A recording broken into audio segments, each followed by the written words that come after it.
It's a privilege to talk to you. Couple of you I know, and I have been part of your journey, right, for almost a year.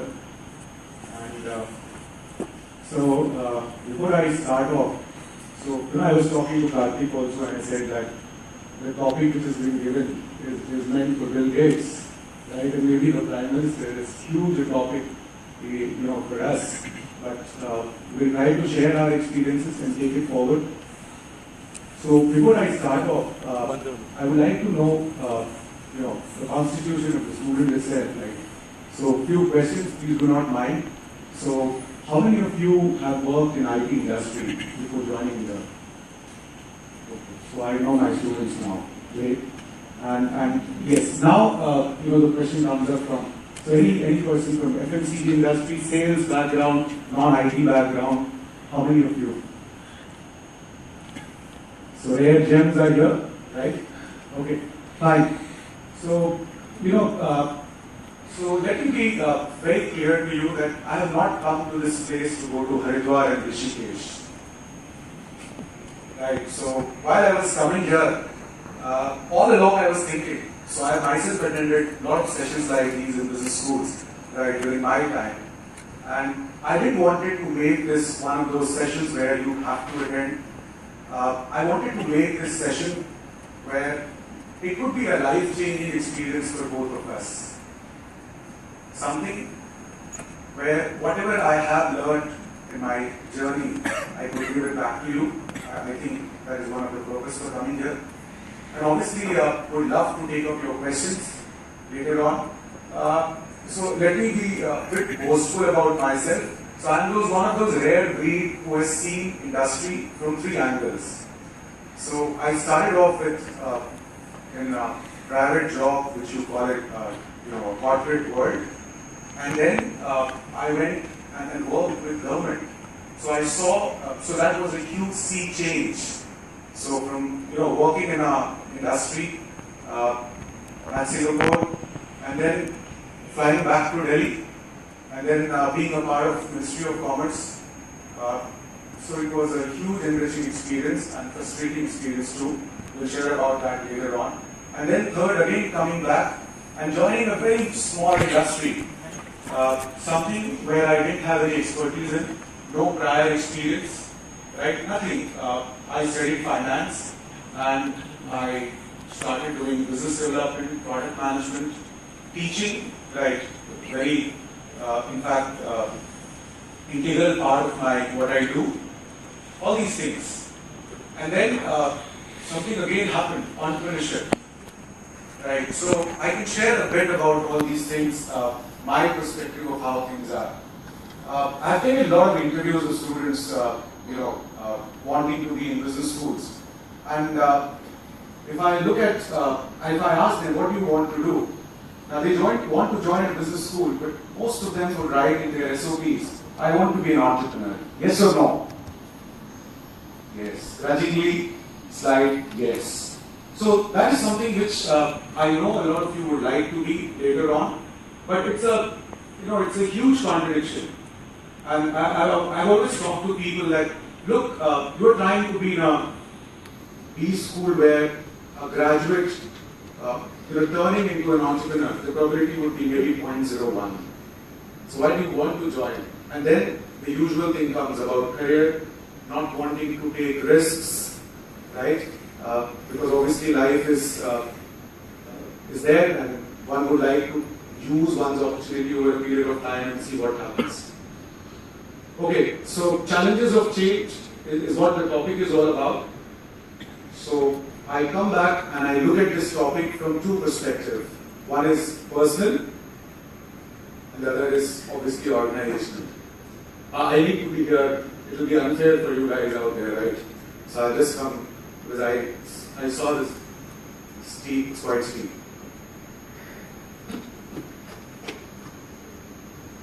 So I would start with personal. So imagine a situation, and I'm asking you to imagine a situation which is not fictional. It happened to large number of B-school graduates. Have you heard of 9/11? Right. It should happen to them. So I'll share something about that. So imagine a situation that something like 9/11 happens. North Korea, few missiles without nuclear weapons, and it goes to the shores of US, right? And there is a war. Just in the month of October, November, I know I'm putting your blood pressure up, right? What's going to happen? Yes, anybody? What happens then? What happened in 9/11 with respect to what happened at engineering colleges and B schools? You were too small then, but still, anybody? Yes? Yeah, it's a great word, but then no placements. Or, a senior got placed in the same company at X, and the junior got placed at X by 3. So look what a change can do. Right? Now, so what do you do? What will you do? I want to ask you. And then we will go to organizations, because that's what organizations also face. Right? Demonetization happened. And I know, have you heard of S. Kumar's shootings and searchings? S. Kumar's clothes. Heard of it? Do you know 99% of their business was all what they call it kacha. 99% of their business. And and Surat, I don't know whether the strike has gone, but Surat, a lot of manufacturers went on doing this strike for almost 3 months post this GST. Right? They didn't want it. And this is one example. There are scores of examples in India where companies after companies have got affected negatively, so to say, because of GST. Now, that's how, and there are other things also we'll take up for a period of time. But then, now come back to your own careers. How do you respond? Put all your management principles, whatever you have learned, especially the second year guys. How do you respond? What do you do? Yes? Anybody? I would like you to take up a lead and say, okay, imagine a situation where the company say, look, this is what has happened, we are not coming. What do you do? How do you respond? So I know few names only, so I'm going to ask those names. So the first name which comes to my mind is Shubham. So where are you? Yeah, what are you going to do, Shubham? There are two Shubhams, both in fact. Yes? First take will be... Take a seat, there's no issue. You can just talk from there itself. Yeah. So, my first take will be to think about the alternative. If the company is denying coming to our campuses, right, because of the current scenario going on, maybe I try to think and move towards academics. Okay. Pursuing a PhD or moving for higher education further. So as to give the market some time to settle down and then move ahead and look for a future in corporate world. So you will wait for the right time to come, right? Yes. Okay. Shubham.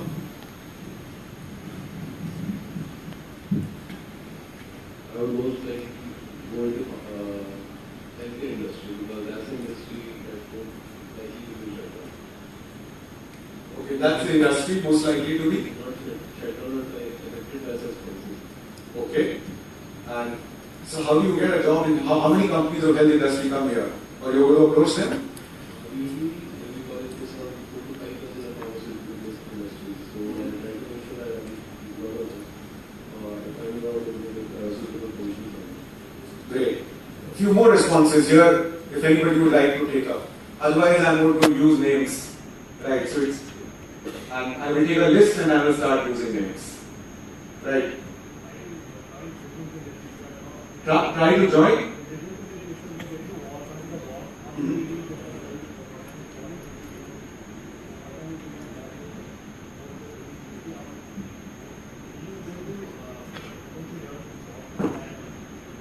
Okay. Where is Akansha? Toastmaster. Yes.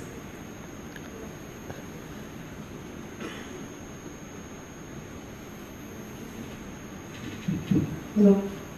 Good afternoon, sir. So, I believe that in if companies are not coming to the institution, I will try to use my own network and to get in touch with a lot of people I know and then try to go find a job. I think that's how I'll approach about it. Okay, thank you. Now let me not stretch this. Now let me trace you to, so I'll come back to this later on.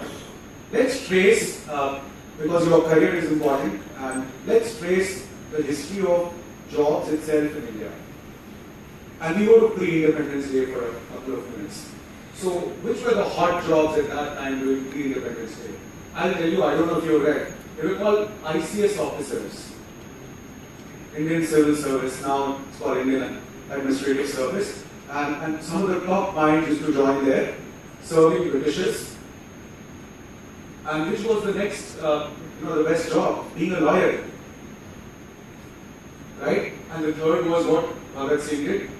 Being a revolutionary, being freedom fighters. Right? These were the three jobs, you can say in a way, careers at that time. And why these careers were there? Because social and political and cultural, whatever environment which was present there, that is why they were there. Post-independence, what jobs started, attracting, youth? Which jobs? Army, because 1947 war, 48 war, right? Engineering, because Nehruji said, you want to build India. Medicine, because healthcare professionals were required. The best minds were moving towards that. And that's now let's move. Let's go to 1970s, 80s. Now, in 1970s and 80s, 70s specifically, again, the trend was more towards, so CA, chartered accountants started making waves because finance and business started making moves. Before that, it was mostly, the businesses were run by Government of India, and therefore the best minds were moving towards Government of India. It was only in 1970s when we found that some sort of private industry started coming in. Come to 80s, bank nationalization happened, and suddenly a job which was not really, a hot job changed. Because bank nationalization meant more salaries, more opportunities, better work profile, and maybe better working environment. Go to 90s, and Dr. Manmohan Singh changed the face of India. You are sitting here, and I am here standing thanks to Dr. Manmohan Singh. I'm sure I don't have to say anything. Right? What jobs? This is what it started. I would have never thought of actually going for a business management program had that not happened. Right? So the youth of India, the bright minds, started moving towards those. So the choices which you make, so when we are talking about challenges of change, actually we have to also look at ourselves and the milieu in which we are, and then decide what's going to happen in the future. And then we reflect this on a larger scale. So right now, if you ask me, young people, because I meet them very often, and a few examples, and it's been happening for the last 3-4 years, people are leaving IIT Bombay and joining National Law School. Have you heard of that? Are you aware? They're joining National Law School. Look at the trend now. The best of the minds of this country are again going back. For 30 years, 40 years, nobody wanted to be lawyers. Right? It was like if you have not done anything in life, barring few people, obviously it was by choice. But if you have not done anything, then maybe you will get into a law and then move on. But now, consciously, people are joining law.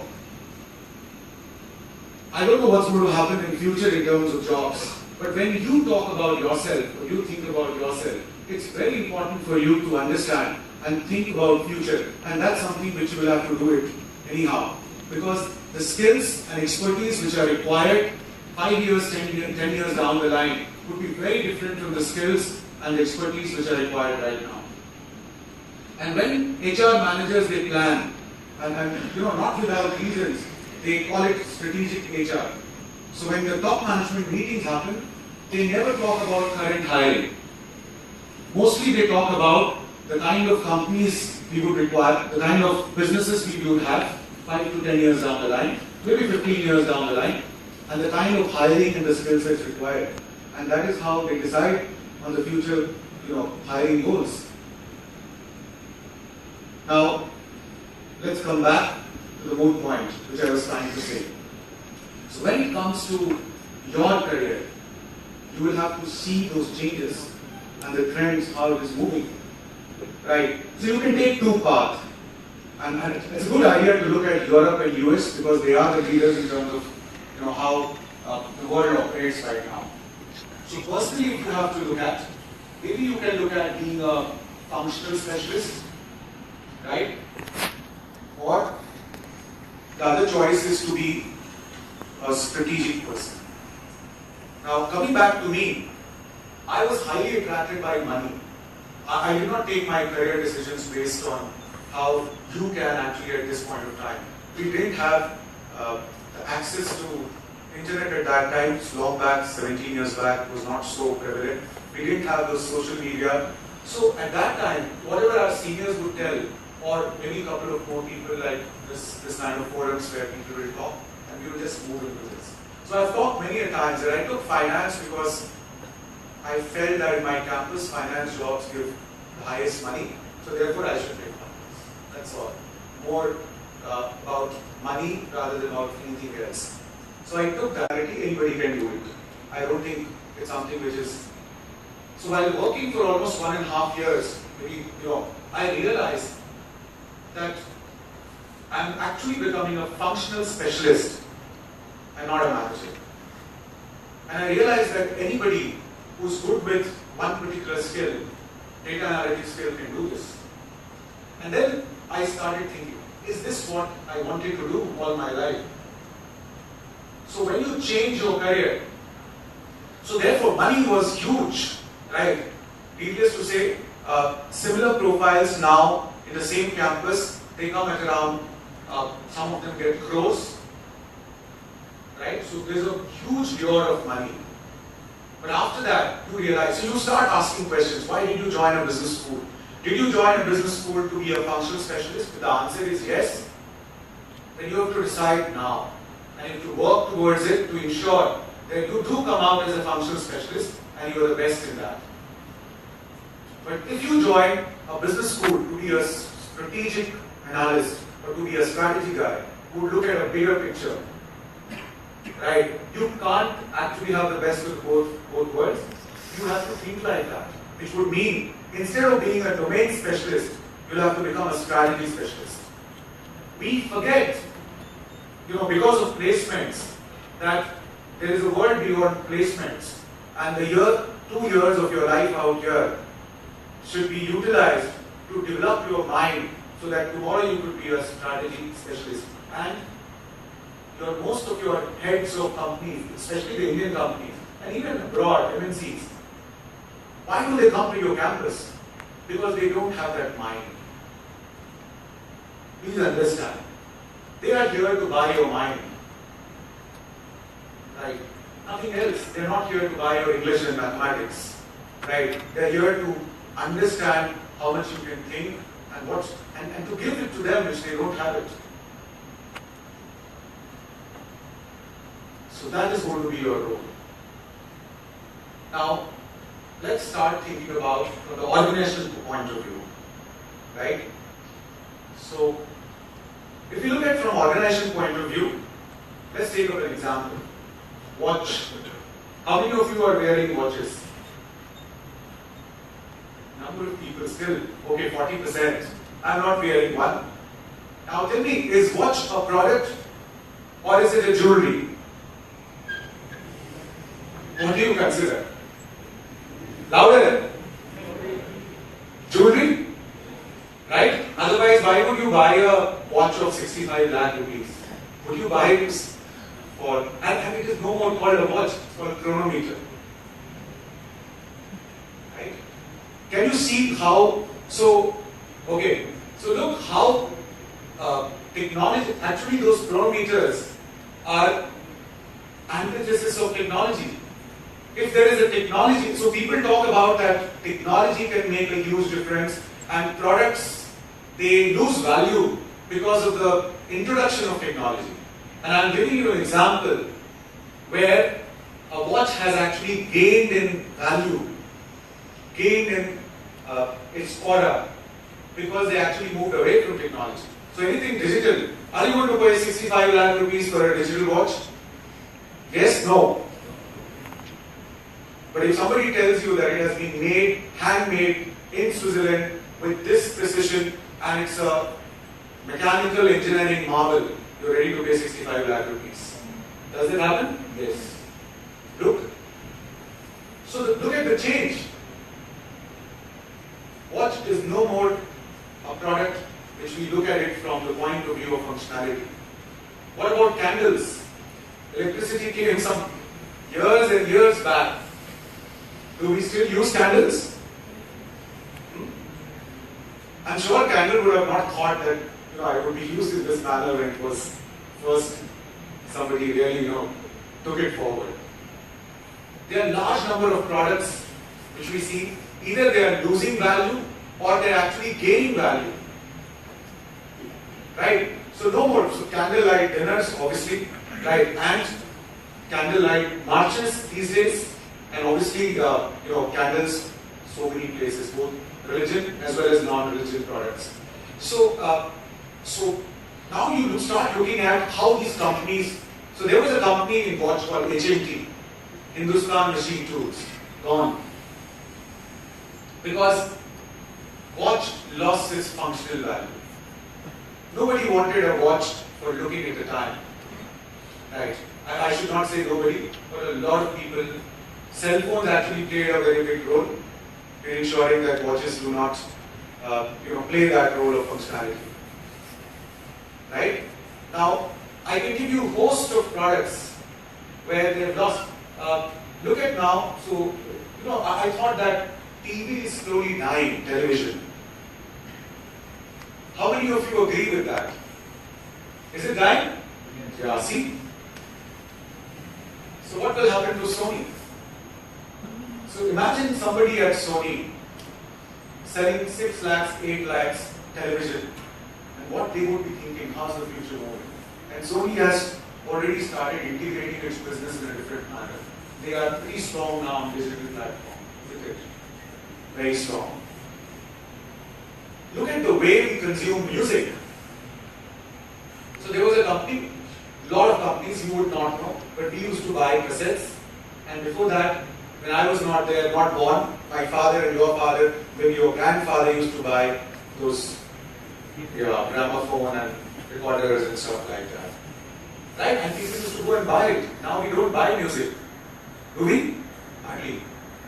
And look at the way how you are the one who are going to tomorrow run these companies. And you'll have to realize that how the future is going to impact my company. Either as an entrepreneur or as someone who is actually working for that entrepreneur. Right? They are not going to pay you for doing functional roles. They can take it anybody for that matter. You are special. So please understand that why would somebody come to your campus? They would come to your campus primarily so that they can nurture you for larger roles who could run businesses independently. So I've seen people are too obsessed about the functionality of it. If you are, then you should be very sure that you would like to take it forward, that particular thing, and by any chance, if you remain in that field, you do not get a chance to be a CEO tomorrow, I don't think you should have a regret on that. Be very clear in mind as to what you are looking at. Right? And one of the ways in which I can help you out with that is that inside, only you and you would know. Do you have that ego with you? Do you like being in a powerful position? If the answer is yes, you are made for strategy. You are made for roles which are more administrative in nature. If the answer is no, you can straightforward move towards functional roles. Right? And that is going to be a very, very critical element, and that should have nothing to do with your placements. That would come and go. But then your career decisions are much bigger. I can take you through a few things out here. Not too much technical stuff, but to just help you to understand my perspective. I'll give you my perspective about education industry. That is where I belong to, and that is what my majority of work has happened. That will happen later on, but first, few things related to the slides I have made for you. Let's see.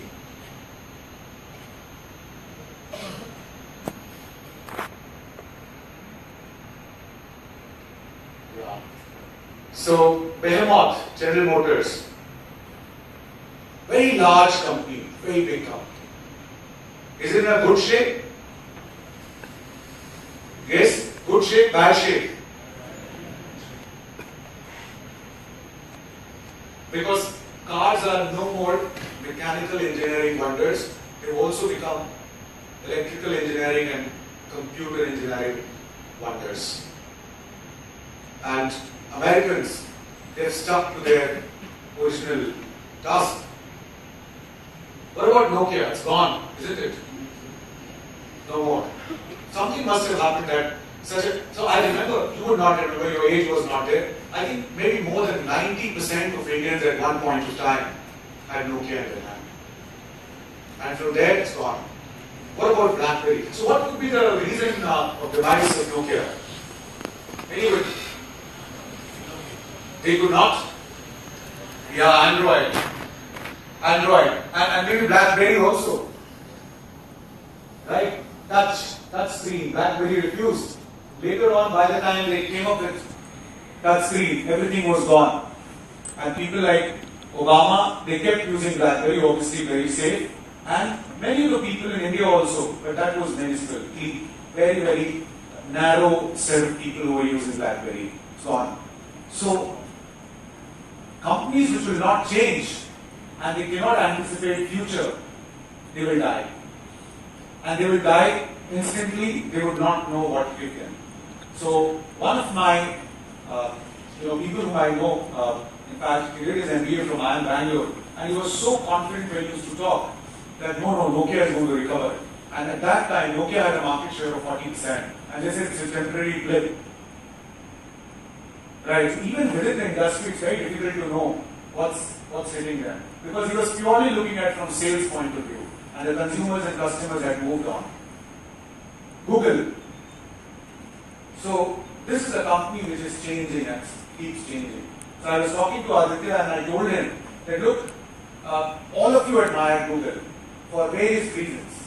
Right? I admire Google because they had the vision and the guts to buy YouTube at a huge sum of money when it came. Right? And people said that Google has earned. Why? Because the valuation of YouTube at that time, vis-a-vis what they paid, was completely mismatched. And many times do we not realize that the company is sold at a particular premium, and we say why to pay? If it's like the company's turnover is 100 crores and somebody buys it in 800 crores. Do you get surprised? Yes, no? What could be the reason? Is the person who's paying 800 crore rupees is mad?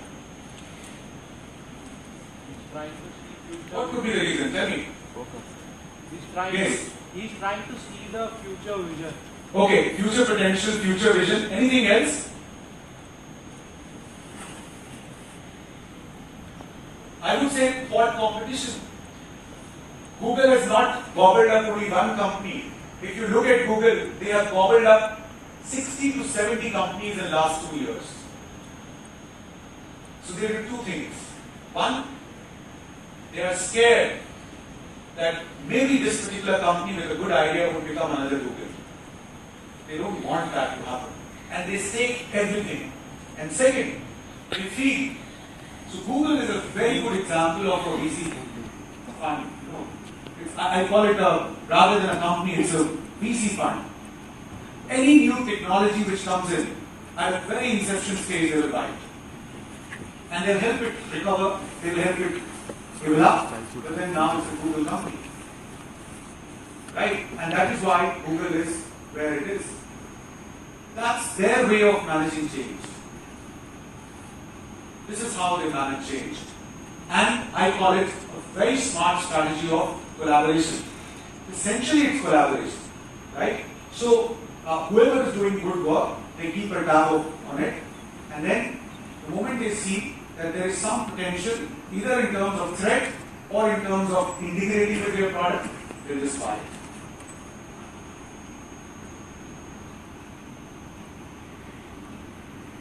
Okay, so this is a bit of textbook stuff. So this is what is your change algorithm.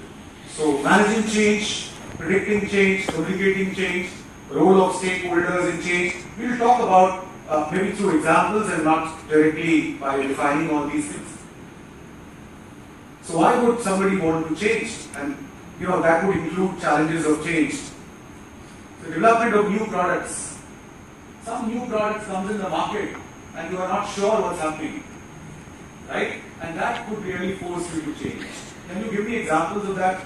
Any new product which has come, which would force an incumbent to change? Okay, Geo. It's not a new product, but yes. Yes, any other examples? Geo is one example, he's saying.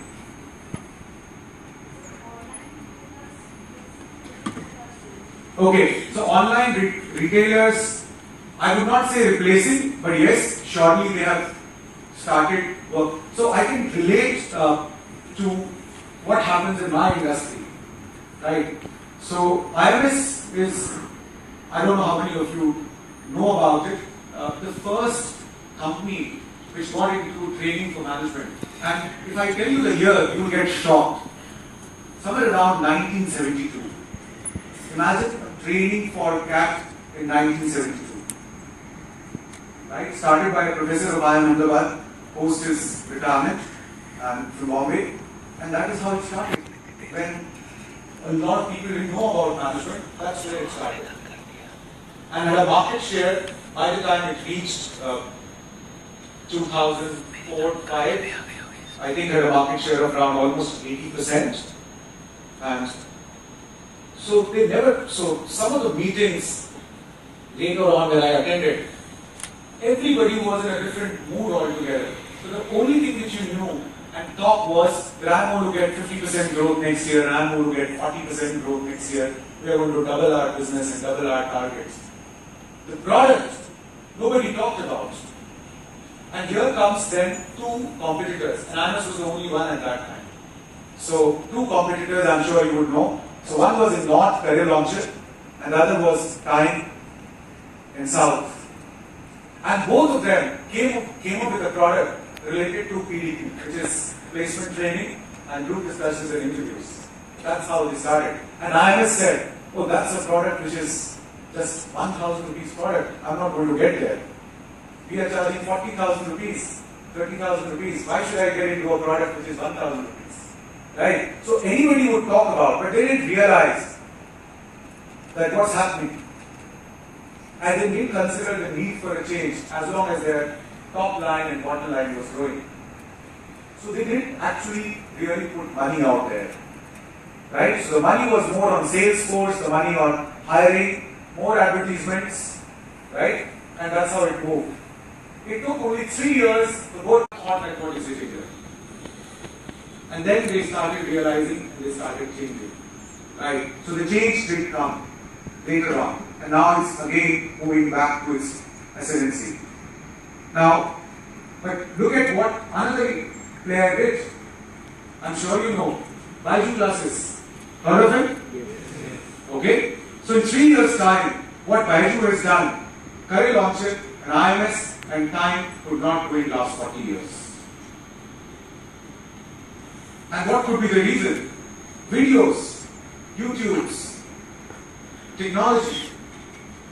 So while all these three institutions again did not change, Baiju changed. They came up with products which were in sync with current customers. Right? And that he realized, the company realized that cell phones and tabs are the way to go. And slowly and steadily, the young generations are much more computer literate and they would respond differently. They may go to these institutions, but they would also come to them. And now, there's a 3 times, 4 times higher valuation, maybe 10 times higher valuation than any of these companies. So look at how the education market itself is changing and how technology is playing a role. right? Have you heard of Coursera? You use it? See? So education space is growing and growing like crazy, and the disruptions of technology and some of the best minds of the world are working in the field of education. It could be informal education, it could also be a formal education. So it could be schools, and schools are becoming tech savvy, right? So even if you look at brands as far as schools are concerned, you will find that the brands of earlier years are no more the same. And newer schools are coming up. They understand that what kind of jobs would be your future, and maybe the earlier method of teaching is very different from what they are looking at. So large changes are happening. I'm trying one of those. Right? I'll talk about it later on. You must have seen that success factory thing. I'll share about my vision and what I feel and how things can move. Maybe 5-10 minutes at the end about it. But then huge changes are happening, and this industry also is gearing up for that change. So entering of new competition obviously would require change in consumer tastes.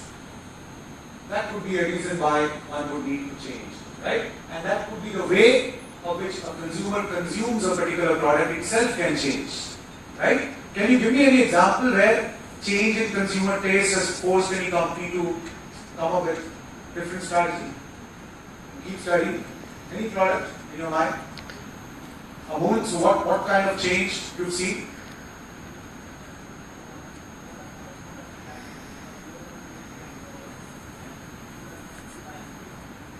Okay, so he's saying that flavors they have added, Amul has added flavors, and different kinds of cheese products they have come up with. Any other example? Different flavors of Maggi. Okay. So when you said Maggi, did Ramdev Baba really force them to change? FMCG industry? Yes, no? Yes. So both the entry of new competition and changing consumer taste, and imagine who has done this. So it's come from a very, they could not realize that it's going to come from there. So, so P stands for politics, and E for economy, and S would be social, technology, legal, and environment. Right. So demonetization is a good example of how political changes in environment, and economic changes can actually create. So it's a huge task. Actually, you would have studied about GST, I'm sure. I don't want to talk about it.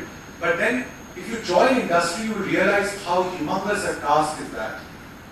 Retail industry and companies like Altia has to, they have increased their costs because of the labeling, because GST says you have to put an MRP out there. And there are many ramifications of, it's a huge, not a right platform to discuss about GST. But yes, disruption, huge disruption in the market. Right. So we have to actually, as a manager, you have to think through politics. You have to think through legal framework. In fact, I personally feel that some of the top jobs in the world will go to people who have social intelligence and legal intelligence. How you can actually work in a legal framework. I'm sure you would have a chapter or in semester one of the legal papers. Do you have it? Most of the time when we study, including me, I would not absorb myself of that. We just somehow go through that paper. Painfully, painstakingly, we just move through that paper, then somehow let's get over this. But then, look what's going to happen in the future. If you have a very strong legal understanding, you can take decisions and your ability to have some sort of vision goes up. Right? I think you all understand advancement in technology and new emerging market is something not to be really. So how do we implement?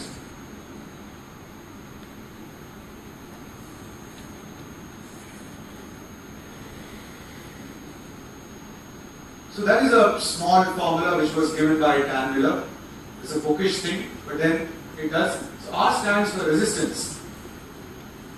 Need for change. If you feel that you are highly dissatisfied, the company is highly dissatisfied, and they feel that there is a need to change, and that the product of these three things, if it is higher than the resistance to that change, the change is going to happen.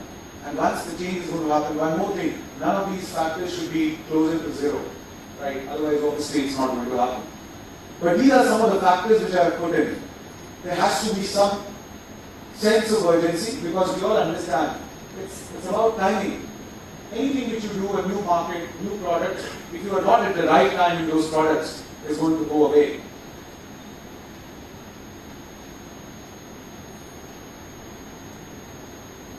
So, secure short-term wins. We call it industry, there is a word which is called proxy wins. So these are the wins which you showcase to the world. I can give you an example on that. It's like any product in us, let's take up Republic. You watch Republic? Yes, no? Arnab Goswami, you watch Arnab Goswami, right? You don't watch Republic. And people who love it, they watch it because they love it. There are a large number of haters, they watch it because they hate him. And there are times now in Republic. So that's again an example, very good example of how change is happening. The same person has come up with a very similar product as times now. No difference. And they are competing. And it's surprising that their market share. But then what Times Now does, or maybe Republic does, is that it picks up one of the criteria. You will find mostly by many of the companies, they will say that we are the best, this. And then there is a small disclaimer which will come as per this particular survey, this particular parameter. That is what we call about, that secure short-term wins. In any one of those markets or any one of those criteria, you secure a win and then put it as a success. Obviously, consolidate and improve to utilize the power of momentum. A few things about leadership. Right? But before that, so I wanted to understand, listening to a lot of people, what is the learning out of this entire exercise? Which you've, listened to people of different, this thing. I heard that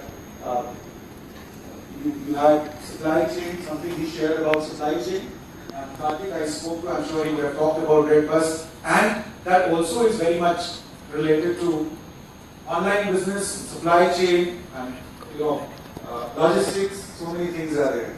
Share your learnings. Like, what do you learn out of this entire exercise? Yes. Anybody? Whoever has the mic, why not? Did you attend all the sessions? Yes, sir. Yes. So my name is Ayush Agarwal. I am a first year student, and I believe there is a lot to learn. And what we've learned, it's quite how the speakers have talked about how change has affected the industry and how it plays a vital role in our day-to-day life also. Anybody else would like to add? Mic is not required, you can just speak up.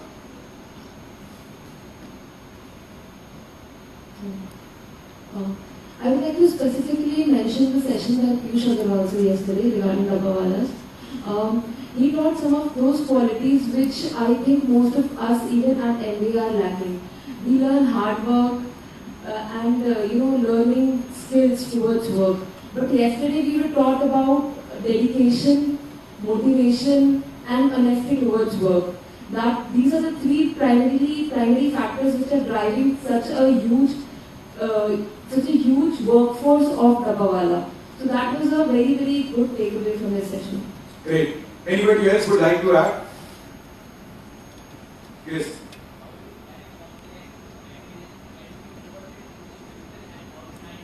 Very good. Yeah, a very complex thing can be done in a very simple manner. That's what also I feel that Dabbawalas are able to achieve. Yes.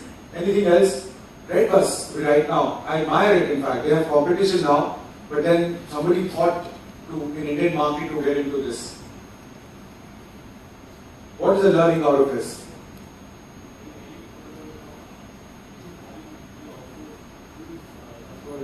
That's the thing. Because 80% has similar products and services, but how they differentiate in the market and what is the value of the services they use to the customer. This So, Perfect. Now, I would like to add few things because my purpose of coming here was obviously to, talk to you about my industry, right? But more than that, my purpose was if I can help you to clear your minds.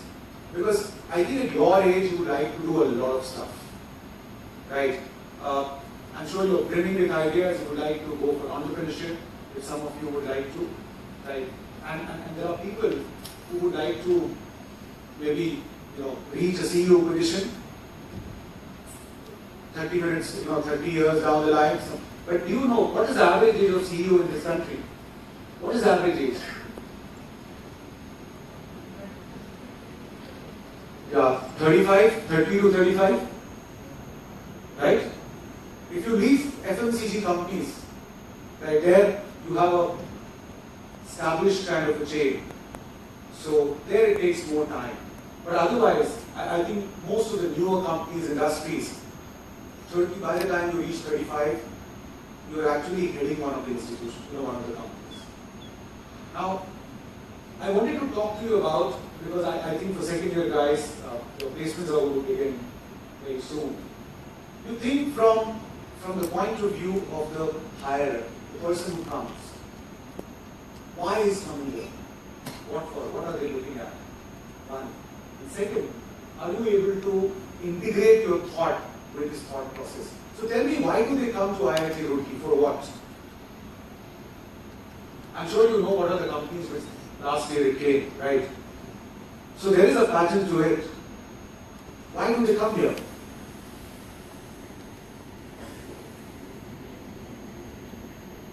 What are they looking forward to?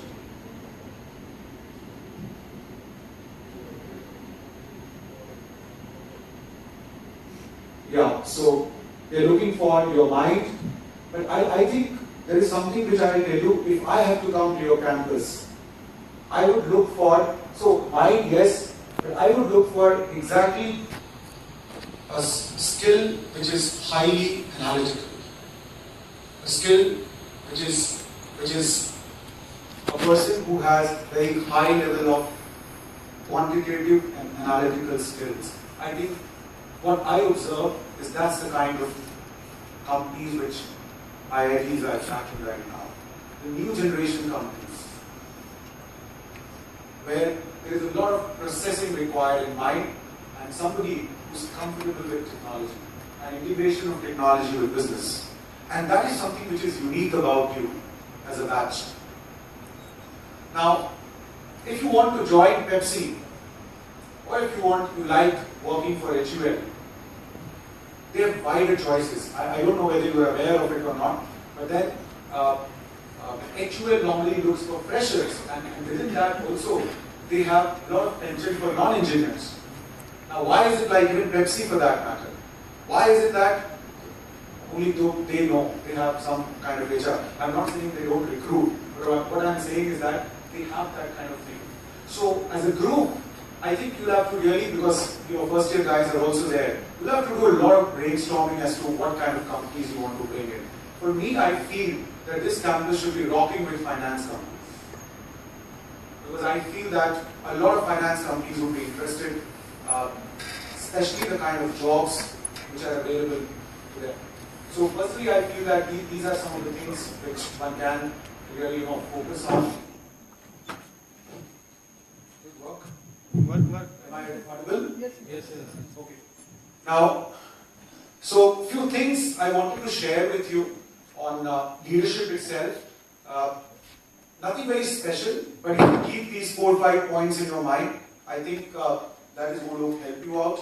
These are very simple things, things which are in public domain, and I'll just share with you and then take up your questions. So the first one is show up.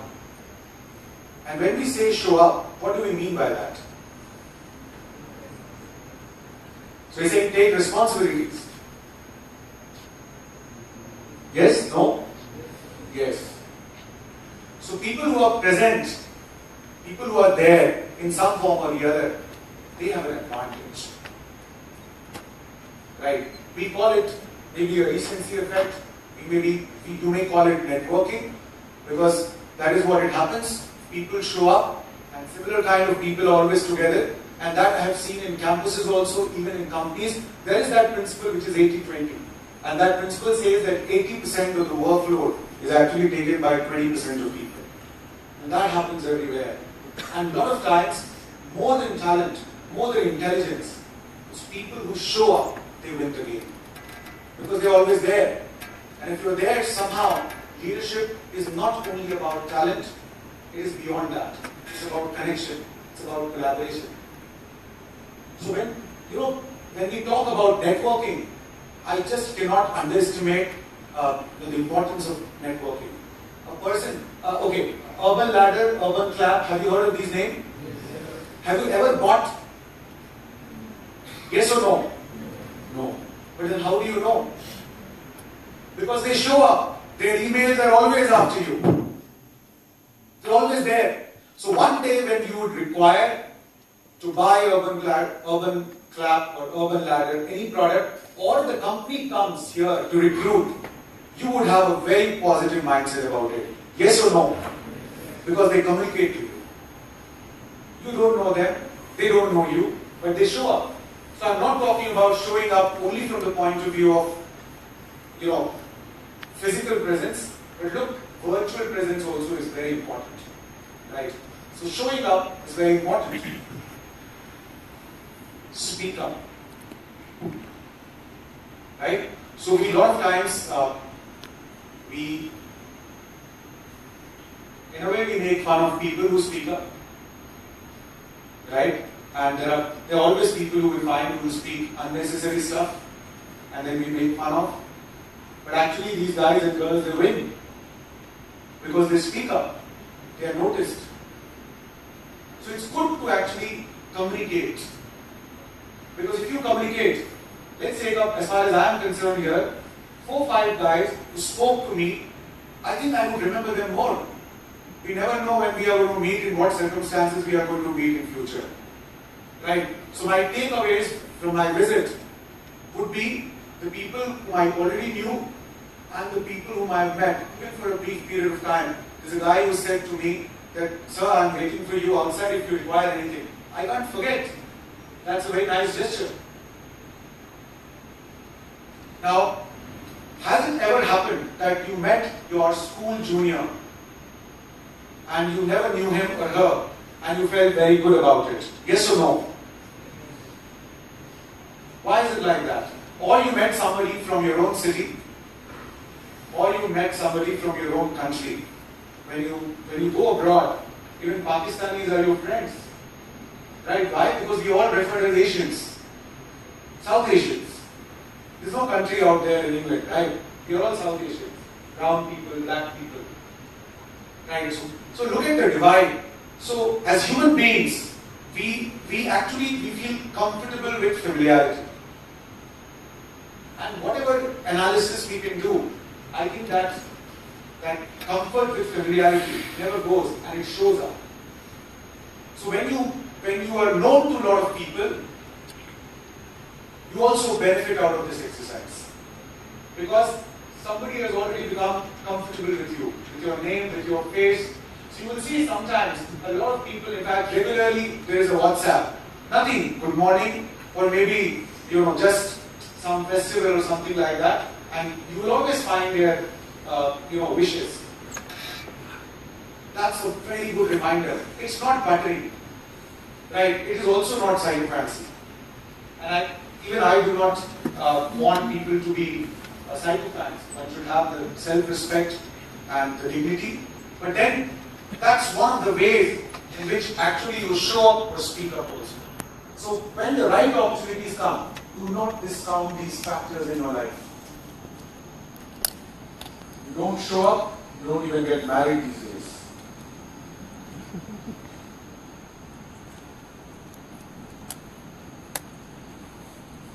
In fact, speak up is something interesting which I share.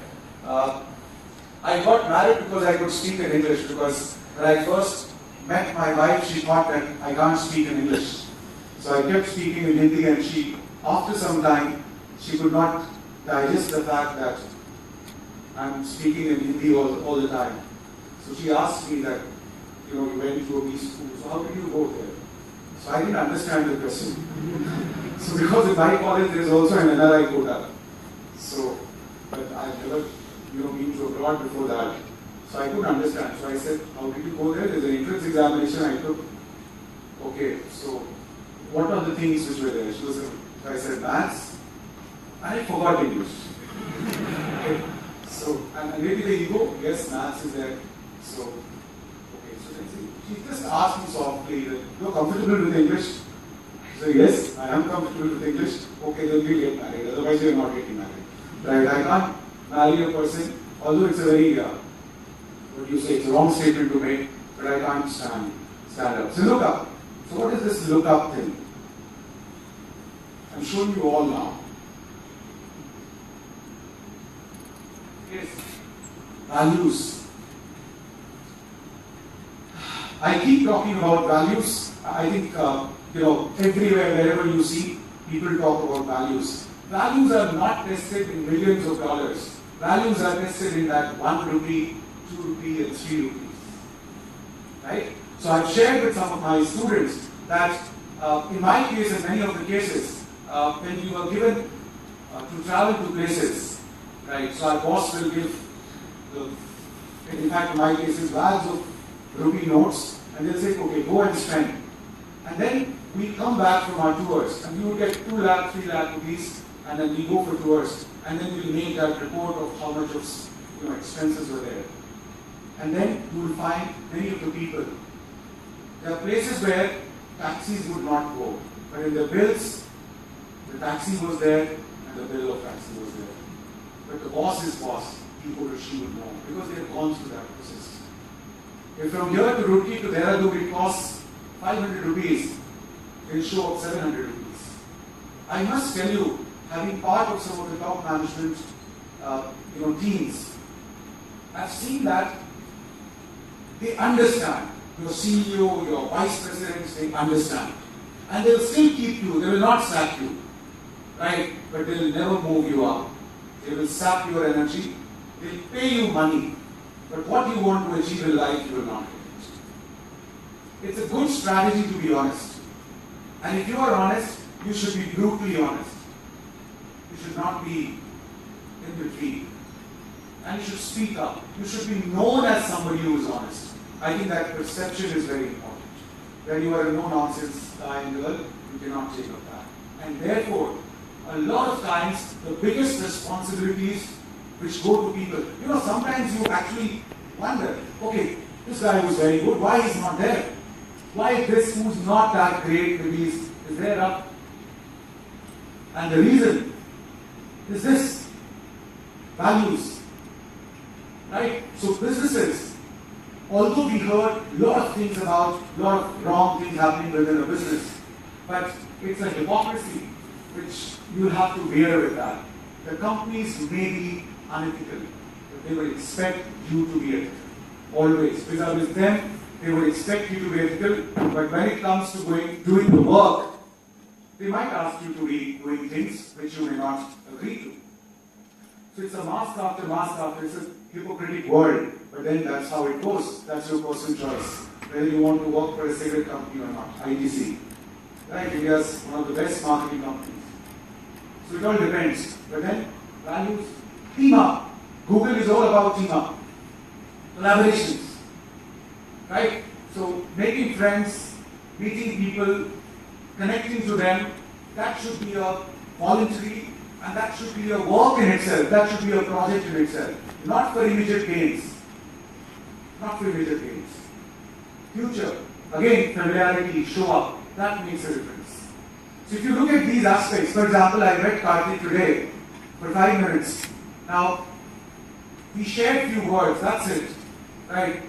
But then, I can already tap for my company the strategies which is. So I said, Karthik, your owner has to be my coach. I've met the owner of bookmyshow.com. So I'm actually making coaches for myself.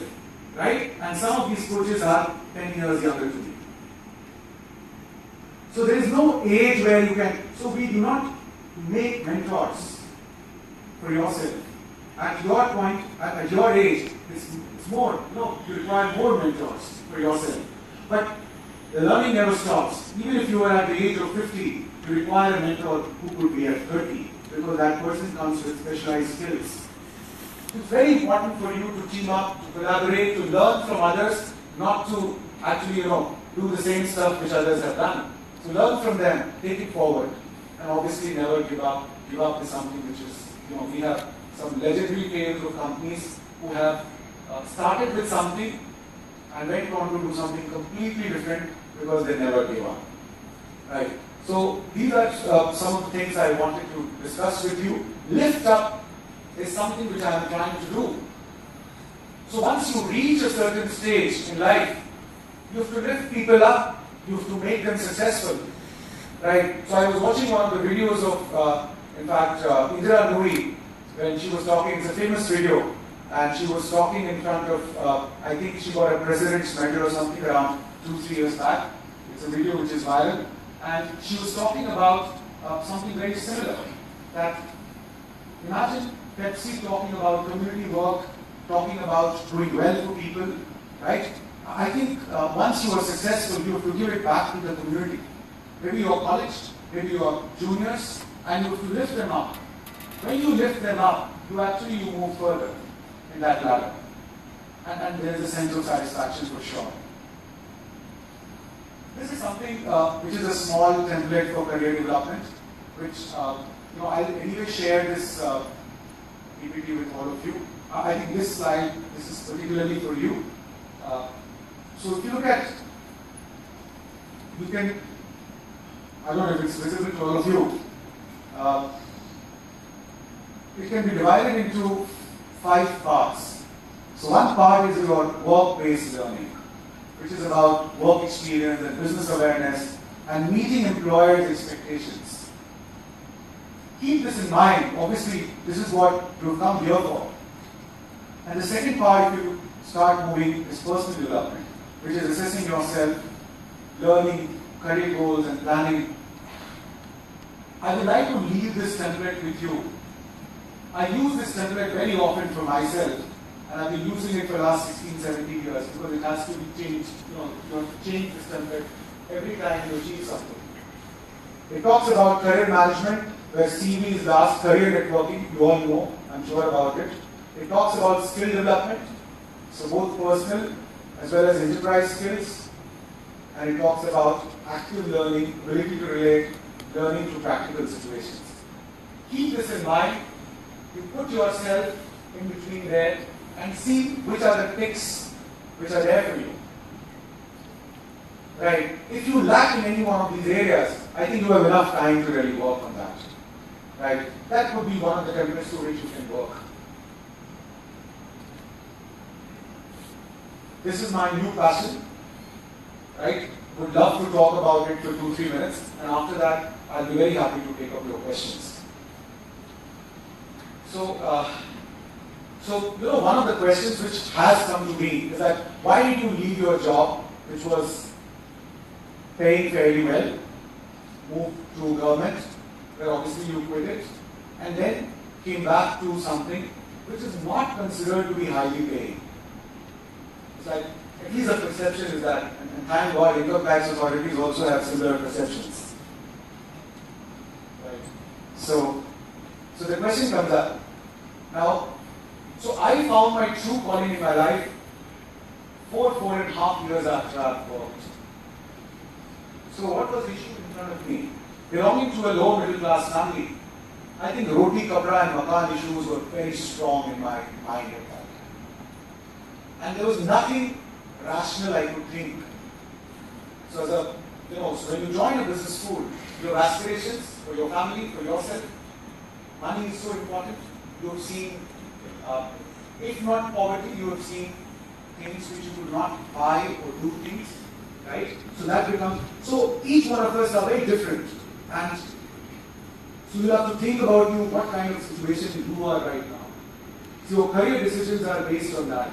So which is why there is no one template fit for all, because we all are a product of our society and the kind of family or the economic situation we belong to. So my choice, as I was telling you right at the beginning of taking of finance was purely driven by money. So the day one when I came to the campus, everybody was talking about companies which were paying well. So this lakh salary and this job, and I asked, what is required in that? So you need to be good with maths.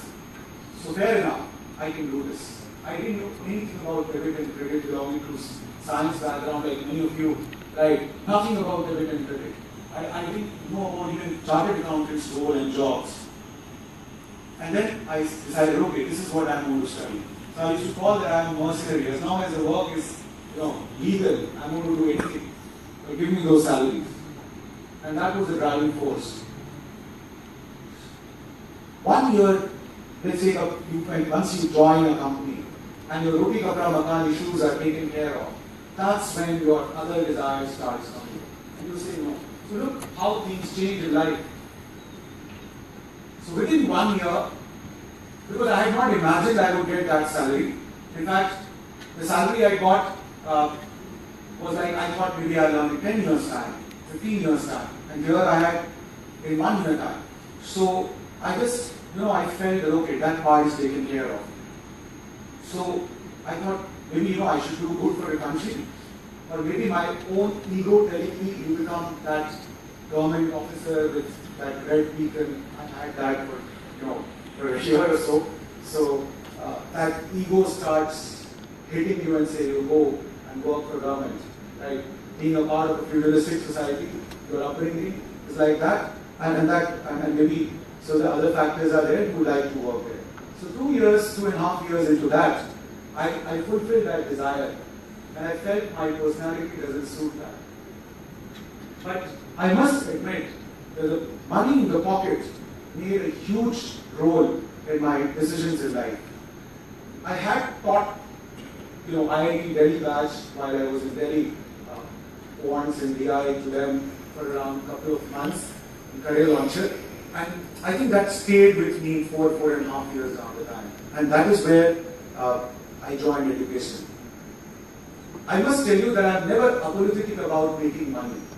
So I kept in mind that even if I'm actually moving into my calling of education, I should not feel in any way, or I should not take decisions which will imperil the quality of my life and my family's life.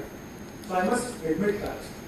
So which means that money was very important for me. So I did not go to a village and go to a school like Amir Khan did in Pradesh and then started teaching. No, I was quite selfish. I think these school guys, 99% of them, 1% gold, right, diamond, everything you will say.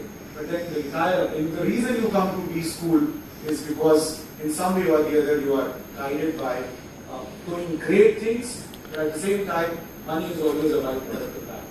So I chose an industry which was to my liking, and it moved in a certain way. I must tell you, somebody I was talked about healthcare, right? Yeah, I want to join the healthcare industry. And believe me, I felt at that time, and I'm talking about 12 years back, that education, people have to get educated in our country. Right? Healthcare, right. But I feel that the future also in our country belongs to farming. You may not agree to that. But there is a huge shortage of food is going to happen in our country and in the whole world. And farming, using of technology, seed technology and other things, if educated people become farmers, and there are many of them, if you are in love with money, you will make money, but more importantly, you will have a very great impact on society. So we were taught about sunrise industry, I'm sure you understand. So there are these small, these are like small startups. Industry itself is like a startup. If you move into the right direction at the right time, actually you earn everything. You earn success, you earn money, and you earn also fame, and most importantly, you feel very satisfied that you've been able to grow the industry as a whole. So I would say I was lucky at that time, but yes, it was a conscious decision that I felt very connected to education industry. Success Factory is a product of almost 10, 12 years of my mentoring to students. And one of the things I saw was that maybe I was there at the right time for people to talk to them that, okay, this is the right direction to be in. And I've always felt that more than quants and maths and English, what I did to them was I showed them the mirror and the future. Because I'm not their relative. So I didn't have any emotions. So I could be rude to people. But I feel now very strongly that mentorship is the way to go. And that is what this success factory is all about. So let me give you an example of that. So I'm trying to utilize technology to disrupt the market in some way or the other. So imagine somebody in some village in Uttarakhand.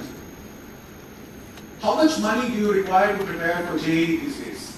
For IIT JEE, for coaching of IIT JEE. Okay, 2.5 lakhs is the higher side. But let's say that that guy comes to Roorkee from a village. 50,000? Yes, no? Yes. Right. Now imagine a situation where I tell them that there is a guy of IIT Roorkee who is doing engineering, second year engineering, first year engineering at IIT Roorkee, and that person will be your mentor. And please understand what is the economical background of that person. That person's father's salary is not more than 4,000 rupees a month. Right? So 50,000 is their annual income. Now, I say, look, this first year guy is going to be your mentor. We'll tell you which books to study. We'll give his or her book also to you. Right? We'll share all your materials. But please buy Mukesh Ambani's Reliance phone. Right? To buy that Jio. Because what Success Factory will do is to put you entire videos of the best of props free of cost to you. You have to pay 999 rupees. That guy doesn't even have to pay 999, I'll tell you how. But anyway, the entire video lectures are going to be there. The entire test series is going to be there. If you do not have money, please prepare like this. Maybe not IIT JEE, maybe one of the NITs, maybe not an IITs, maybe the IIT in Dehradun Institute of Technology, but your dream of becoming an engineer would be fulfilled. Now the next chapter. I go to Pepsi and I say, look, you have 3% CSR. Right? There is a guy who's doing well. Why don't you take over this guy and say, make career. So if you have 999 rupees for that guy, pay on behalf of that. And I will take care of that guy, one. So that person doesn't have to pay money. And second, if you have more money, spend 2.5 lakh rupees, I will send that guy to Kota. Go and study there. That is my dream. Now expand this to, I was sharing with somebody, I am from a middle class background and I want to be a pilot. But there's no one in my family who is a pilot. Right? And I don't know where to go, what to do. You go to my site and you will find a couple of Jet Airways pilots and Indigo pilots being there. You click, you pay 999 rupees, and that guy will tell you which flying clubs are frauds and which flying clubs are good. How many flying hours are required? How much money? Where will you get money from? Most importantly, networking. How do you get a job? Because that person is a mentor. That person will take you towards success. Expand this to medicine, fashion technology, law, civil services, banking, and you will be surprised. Just before Ravi Shastri became the coach, I spoke to Ravi Shastri and he was really excited about it. Unfortunately for me, because I wanted, if you want to be a cricketer, why not? Then Ravi Shastri should be there. If you want to be a singer, then maybe Sonu Nigam should be there. That is my dream, and that is what the passion is taking. I feel, during my business school days, I don't know if you know about it, C.K. Prahlad. Have you heard about it? Yes? No? Yeah. So C.K. Prahlad was, at that time, every time you have these thought leaders, very famous. So Gary Hamel and C.K. Prahlad wrote a lot of things about business strategies. And one of the strategies they talk about was about bottom of pyramid. And I feel that there is a huge opportunity at bottom of pyramid. And Reliance Jio is showing that. They have always done that. Anything they have done on a large scale. And there are many companies who are doing that. So this 999, it's not about that. More importantly, I feel, driven by the impact it is going to have. And I'm getting older, like 40 years, so I know my active life is now next 15 years maybe. So I feel that the reach, the technology, and most importantly, so it's a huge exercise for me, and thankfully people are responding. This is my dream for you, right? So thanks a lot. It's been an honor talking to all of you, and if you have any questions, I would love to take up that question. Thank you.